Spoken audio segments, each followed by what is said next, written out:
Power of democracy. In its simplest meaning, democracy means people's rule.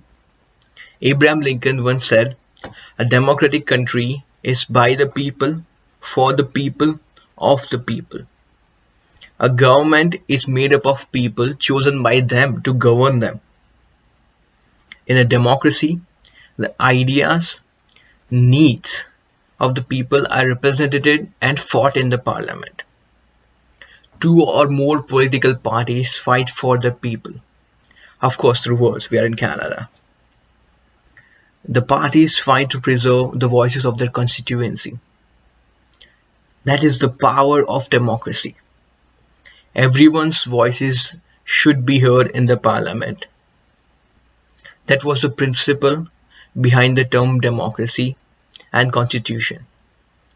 Ever since the first concept of democratic government in Athens in 6th century BC. Unfortunately today, many feel that the concept to serve the greater good does not exist. Barriers are created to lower the voices. The democracy, which is supposed to be giving access, is actually taking it back from the people, from the same who elected to give their voices in the parliament. This is happening, and it's somehow legal. It's done by processes like gerrymandering, lobbying, election contributions. Today's democracy has huge financial scandals, high unemployment rates, mass poverty, government bailouts, instead of equal opportunity, inclusivity, equal pay.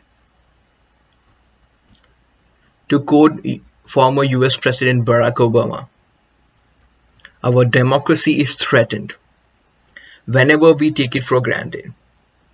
All of us, regardless of our political affiliations, should be throwing ourselves, rebuilding our democratic institutions. When voting rights in the United States are among the lowest in the advanced democracies in the world, we should be making it easier, not harder, to vote. The trust in our institutions is low.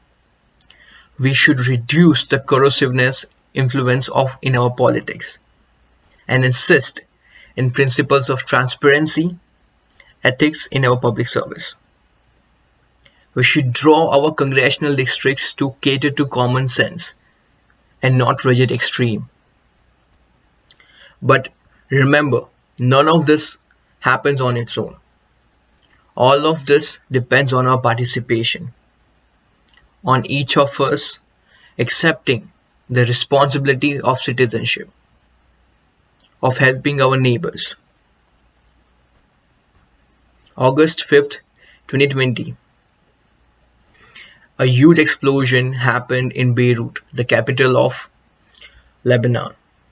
2,700 tons of ammonium nitrate exploded on its port, killing 135 people and still counting. Many injured. Soon after the explosion, the country was in deep need of help. It received that help from democracies all around the world. Britain promised a $5 million pound package to including search and rescue help. Also offered to give expert medical support. Cyprus, Lebanon's neighbor, provided 2 search helicopters, 10 rescuers and 8 rescue dogs. Czech Republic sent a rescue team of 36 people. Egypt sent 2 planes with medical supplies. France provided 55 security personnel, 6 tons of health equipment, and around 10 emergency doctors. And not only them, many countries around the world supported Lebanon in this hard period. Democracy is a beautiful gift. It has no power on its own. We the people give it power. We the people give it meaning. With our participation, and the choices we make.